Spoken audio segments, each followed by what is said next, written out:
Miss Croiser aqui, e no vídeo de hoje eu vou falar sobre o segundo episódio da segunda temporada de Ruptura, que assim, gente, o que foi aquele final? Eu estou impactadíssima. E assim, né, a gente teve o episódio aí dos externos agora pra gente realmente entender o que aconteceu lá. Então tem muitos pontos pra gente discutir. E temos a abertura nova. Essa abertura, ela é sinistra e eu vou analisar passo a passo aqui com vocês nesse vídeo. Então, obviamente, fiquem aí avisados, esse vídeo vão ter muitos spoilers. Lembrando vocês, né, que eu tô semanalmente falando de Ruptura aqui no canal, então pra não perder nenhum conteúdo como esse e outros também, eu sempre trago as novidades dos filmes e das séries o quanto antes, vocês sabem, então não deixa de se inscrever e clicar no sininho pra receber notificação pra quando tiver um vídeo novo. Bom, gente, realmente não passaram 5 meses, entretanto, né, aconteceu um aspecto que eu tinha falado no meu vídeo anterior, que eles abafaram o caso o máximo que eles puderam, né? Então a gente viu muito mais nesse início do episódio essa contenção de danos, inclusive com a senhora Cobel, ou a Selvig, ou a Cobelvig. Mas o que eu achei interessante é a desculpa que eles deram ali, né? Porque, lógico, com cada um dos externos, né, eles conseguiram conversar e tentar entender o que foi conversado ali fora.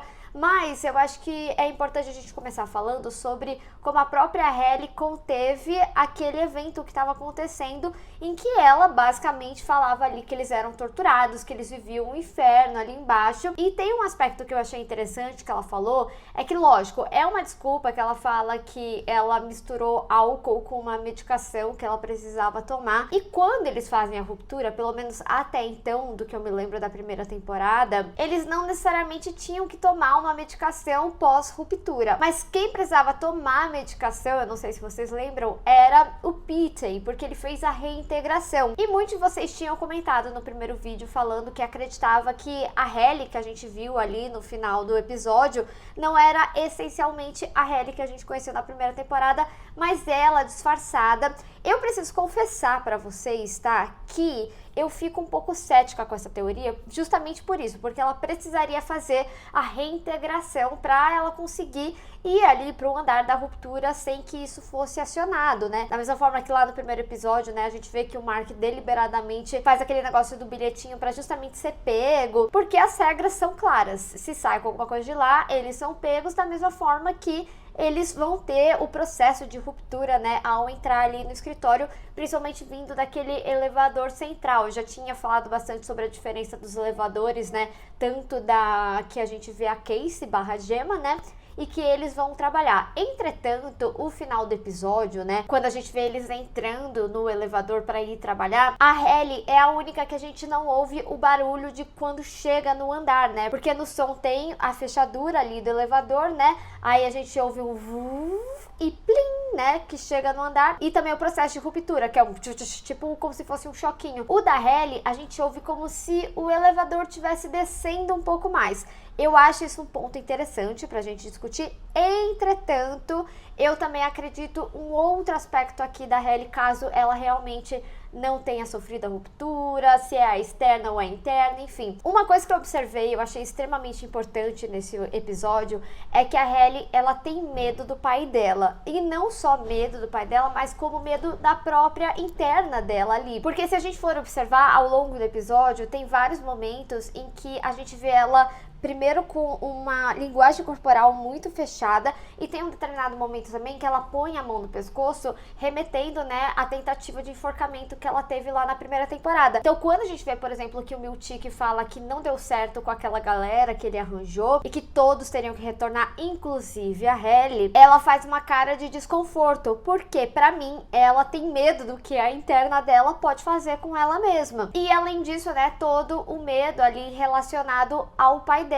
E é válido lembrar que a gente não conhece tanto da externa da Halle. A gente sabe mais da interação dela com a interna dela, né, menosprezando ali ela e falando que não ia aceitar a demissão. E depois, né, toda a revelação que ela era a filha do Egan, que ela era uma Egan. A pouca interação que ela teve ali com o pai dela, desde o final, né, da primeira temporada, é que ela tem um negócio muito de sim, senhor, tipo, que ela tem um medo ali. Então, pra ela, é muito importante fazer o projeto dar certo, pra que, sei lá, ele tenha algum tipo de orgulho com ela ali. E a interação deles nesse episódio me chamou muita atenção, porque, de novo, ela fica ali toda retraída, mas ele chama ela de Fetted Muppet. Pode ser que ele tenha, tipo, meio xingado ela, tipo, seu bebê chorão, alguma coisa assim. Mas também me passou uma sensação meio de code word, pra ele saber que era a filha dele, né? Porque lá na primeira temporada tem um momento que ele também fica olhando meio assim pra ela e ela tenta disfarçar, tipo, sou eu, pai, sabe? Quando eles se encontram no banheiro. Mas como teve toda essa questão, né, dela tá ali rupturada na festa, ele dá essa olhada, chegando assim mais próximo, como quem quer ter certeza. E assim, poderia ser só um xingamento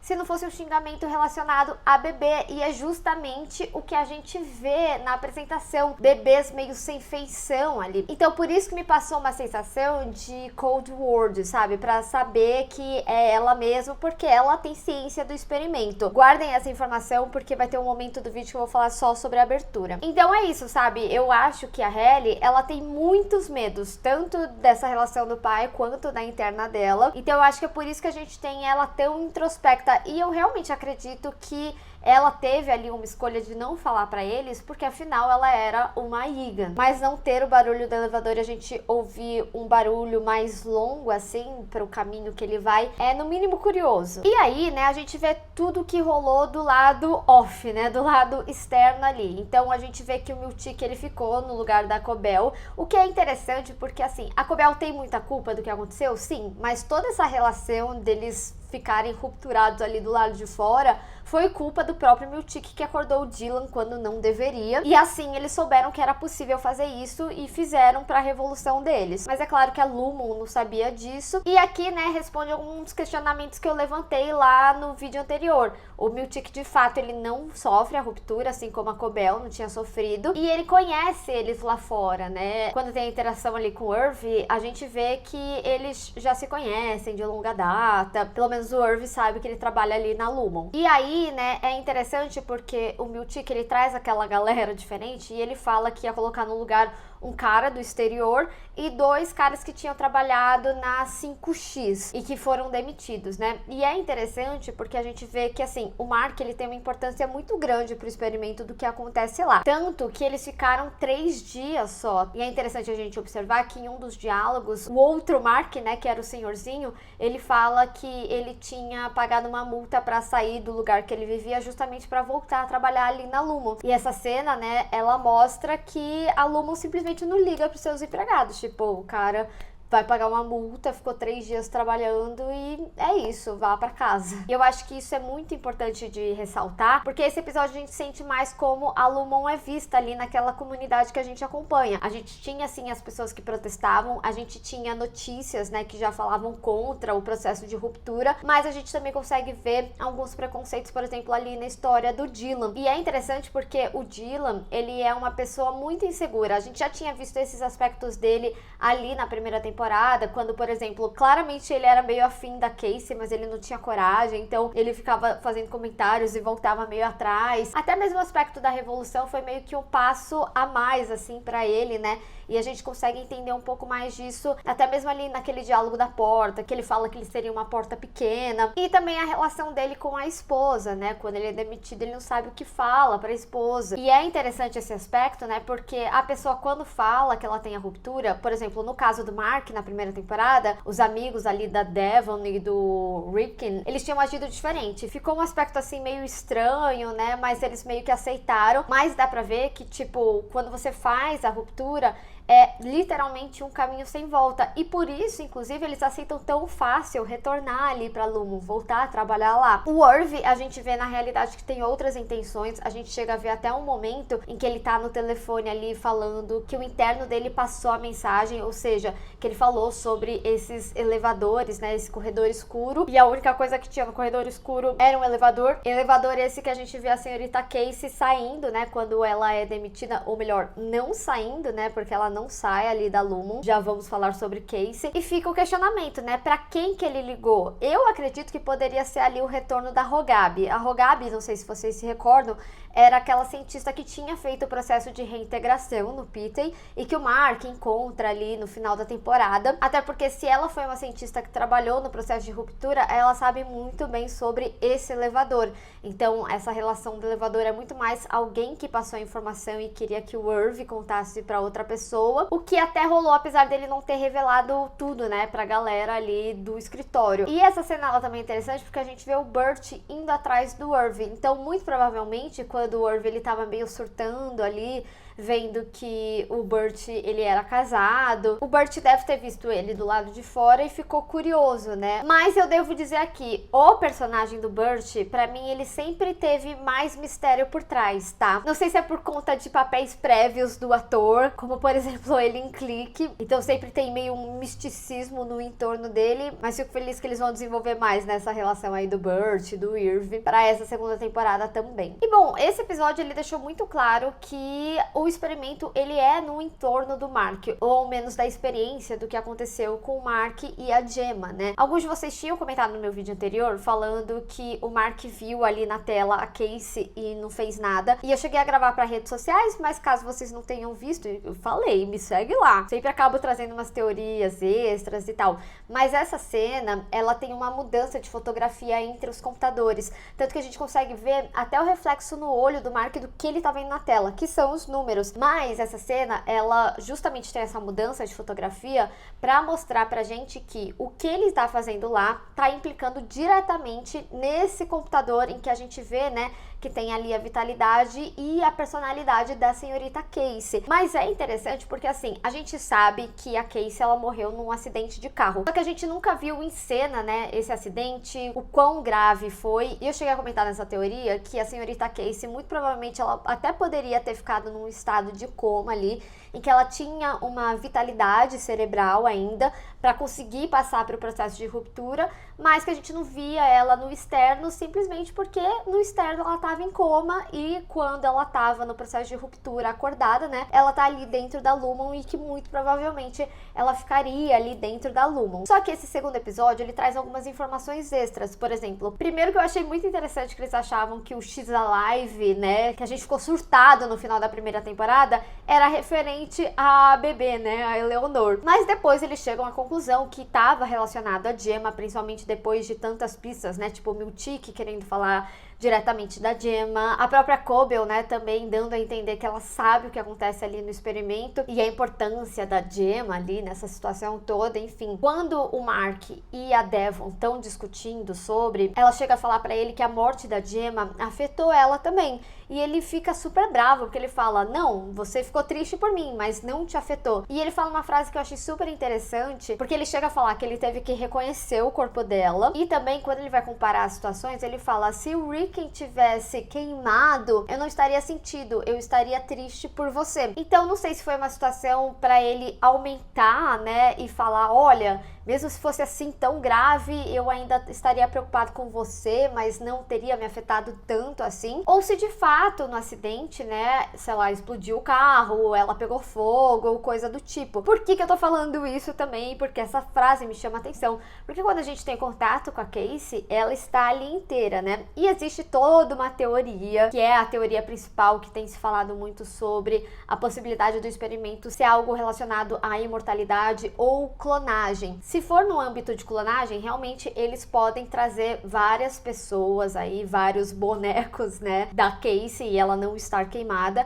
Até porque na apresentação a gente também vê diversos bebês ali sem face, né? Então poderia ser o mesmo sujeito, né? Só que com as informações da Casey. Também existe a teoria, por exemplo, que a Huang, né, aquela jovenzinha, na realidade é a Casey, só que no corpo, né, dessa criança, o que eu gosto bastante, inclusive, dessa teoria. E no âmbito da imortalidade, né, do experimento ser no entorno para que eles conseguissem trazer o Kier de volta, né, até porque, gente, eles demonstram bastante bastante que sempre foi, né? Mas aqui eles falam que o Kier te guie. É meio uma religiosidade, uma seita ali, né? No entorno do Kier. E aí eu imagino que o Mark, ele é importante para esse experimento, porque primeiro que teve todo aquele aspecto sobre eles falarem, eles não se reconhecem e eles falam de maneira positiva, de tipo, olha como o experimento deu certo. É uma conversa entre a Cobel e o Milchick. E também esse aspecto do que o que tá acontecendo com a Gemma poder ser passado ali, né? Mas eu acho muito interessante como eles convencem o Mark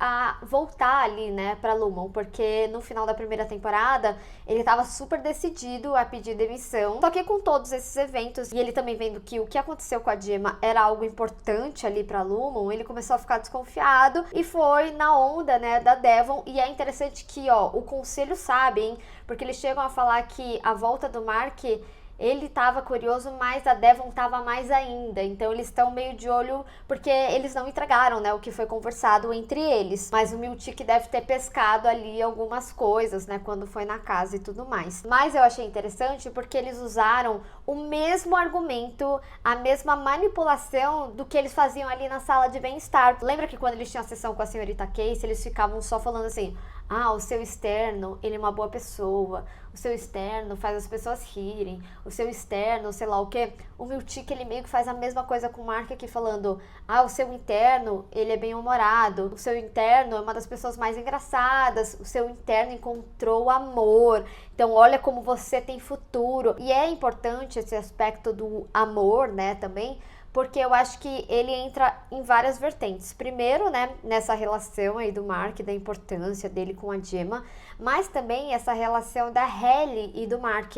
Inclusive eu tava quase esquecendo, né, quando eu ia falar da Halle. Foi importante ver que ela consegue ter acesso às filmagens, tipo, ela não sabia ali do beijo, do que tinha acontecido. Por isso que também, pra mim, esse é um reforço de que tanto faz ela ser a interna ou a externa, porque eles conseguem tirar essas informações, mesmo que o Milchick tenha falado que não tinham câmeras, né? Assim, ele também falou que passou 5 meses e não passou. Eu acho bem difícil não ter câmeras. Pode ser que não tenha ali na área do trabalho, mas tipo nos corredores deve ter ainda, ou elas estão bem mais escondidas, ou realmente a Halle vai ser tipo a câmera por ele, já que ela que acompanhava o que acontecia ali. Mas enfim, eu tava falando sobre amor, né? Eu acho interessante porque a gente vê que as relações têm importância também, mesmo que eles falem ali de tipo, não importa se o grupo novo lá tiver química, o que importa é que o Mark volte. A gente vê que na realidade era muito importante que o Mark tivesse os amigos dele ali, por isso eles retomam, né, todo o aspecto ali da demissão. Então os vínculos, eles são importantes, sim. E por último, mas não menos importante, antes da gente falar da abertura, né, eu queria falar sobre a senhora Cobel, porque a gente viu que eles quiseram colocar ela meio que num cargo extra, né, que foi criado assim pra ela, e ela não gostou porque ela queria continuar ali no andar da ruptura, ter o trabalho que foi designado pro Milchick agora, né, que era o dela, e ela fala que eles têm medo dela e a própria Halle fala que eles não têm medo de ninguém. E honestamente eu até acredito, porque mesmo com a Rogábia e a Solta e etc, eles conseguiram contornar muito bem até agora.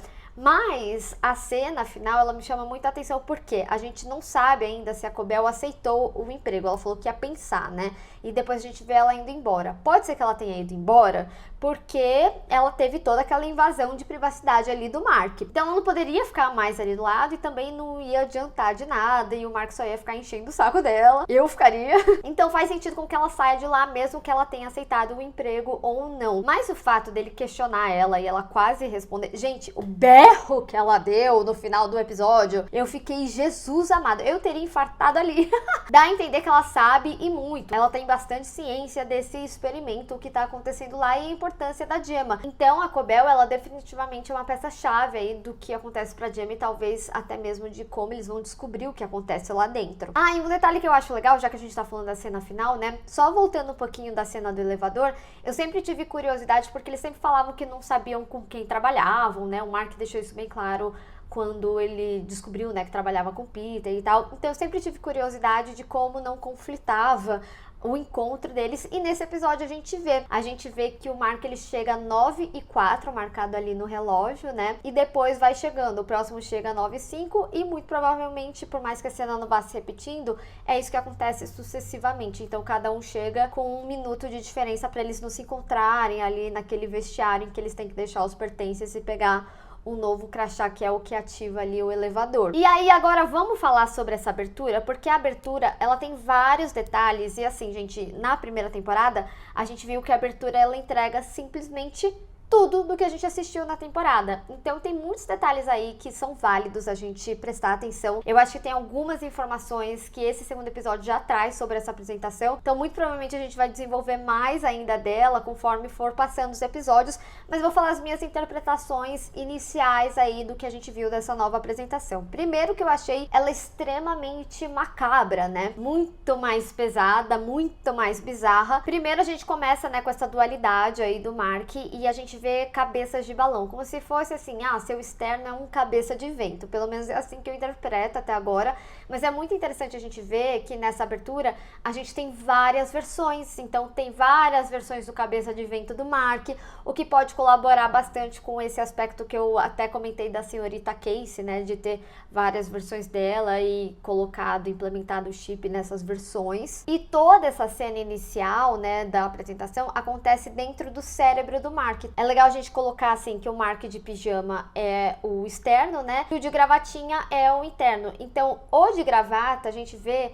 ele tirando o Mark do cérebro dentro dessa cápsula. Quase como se o seu interno acabasse meio que salvando ele, resgatando ele, né? E antes disso, né, a gente vê o Mark consciente disso tudo. Tanto que ele tá com uma lanterna, como se ele estivesse investigando o que tá acontecendo ali. E ele de pijaminha, como externo, a gente vê ele dentro da Lumon, logo depois que o seu externo cai no copo de café. E aí, dessa vez, o externo dele que resgata e toma controle da mente. Será que o Mark externo vai assumir esse controle do interno? Principalmente se estiver desenhando, né, essa questão da Halle ser a externa dela lá, e ainda mais com a relação dos dois, seria talvez possível eles conseguirem isso aí. E quando ele assume esse controle, ele vê uma cabra, né? A gente já tinha visto os experimentos ali da cabra. Eu falei que estava relacionado com esse aspecto, provavelmente, da senhorita Casey, né, de serem experimentos em animais. Talvez aquelas cabras já fossem clones, se de fato o experimento for no entorno de clones. Ou não, né, de fato, assim, é bem provável que os experimentos, eles iniciem nos animais, e esses animais seriam as cabras,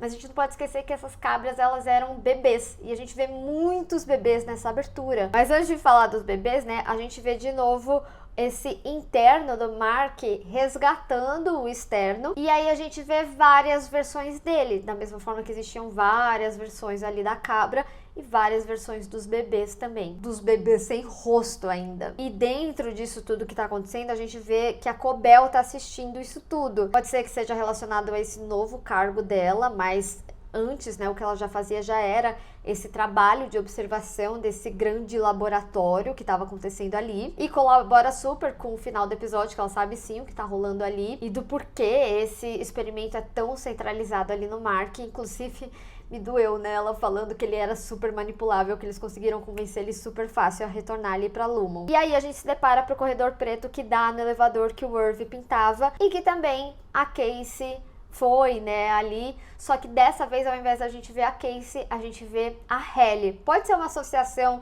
desse triângulo amoroso, né, dessa parte do amor que eu vim falando sobre a importância do vínculo também. E aí a gente vê ele na cama, né, como se tudo tivesse sido um sonho, mas passa um bebê que tem a feição do Kier, que pode colaborar e muito com a teoria de trazer ele aí de volta. E depois, né, essa abertura da mente, né? Outro aspecto que eu queria falar também sobre os bebês sem face, né, é que eles também podem ser só um demonstrativo de como a ruptura, você perde a sua identidade. Enfim, eu acho que essa abertura tem muito mais informações, aqui é só o cru, né, o início de tudo. Como eu falei, a gente vai desenvolvendo conforme os episódios vão passando. Mas devo dizer aqui que eu gostei e muito desse segundo episódio. Eu acho que ele trouxe informações valiosíssimas e muito complementares. Gostei que eles fizeram separado. Pode ser que alguns falem que dava pra fazer tudo junto, né, o que aconteceu, que nem a gente geralmente via, né, interno e externo na mesma história, mas eu gosto de ter sido um episódio inteiro, principalmente porque no primeiro a gente viu o quão agoniante era você, tipo, só entrar no trabalho. Me deu ansiedade, assim, sabe? Não ter aspectos do que aconteceu na vida lá fora. E deixou a gente ansioso, né? Pra saber o que tinha acontecido de fato. Então, a gente só tinha as informações deles ali como os internos mesmo. Então, você vai acreditar. Ah, tá bom, passou 5 meses. Então, pra mim, foi um recurso narrativo, assim, maravilhoso. O segundo episódio faz com que o primeiro fique melhor ainda, mas esse segundo traz alguns momentos que a gente fica tenso. Gente, a cena da Cobel no final, comecei o vídeo falando, falei no meio, vou terminar falando aqui. Foi sinistro aquele grito dela. Mas deixa você aí nos comentários o que você achou desse episódio e teve mais algum detalhe que você reparou eu não falei aqui? Tem mais algum detalhe da abertura que você acha que é complementar às coisas que a gente discutiu nesse vídeo? Enfim, vamos discutir. Bem, pessoal, espero que vocês tenham gostado desse vídeo. Não esquece de deixar o seu gostei e compartilhar nas redes sociais, inclusive me segue lá, se inscreve no canal e clica no sininho para receber notificação para quando eu tiver um vídeo novo. Te vejo no próximo. Tchau!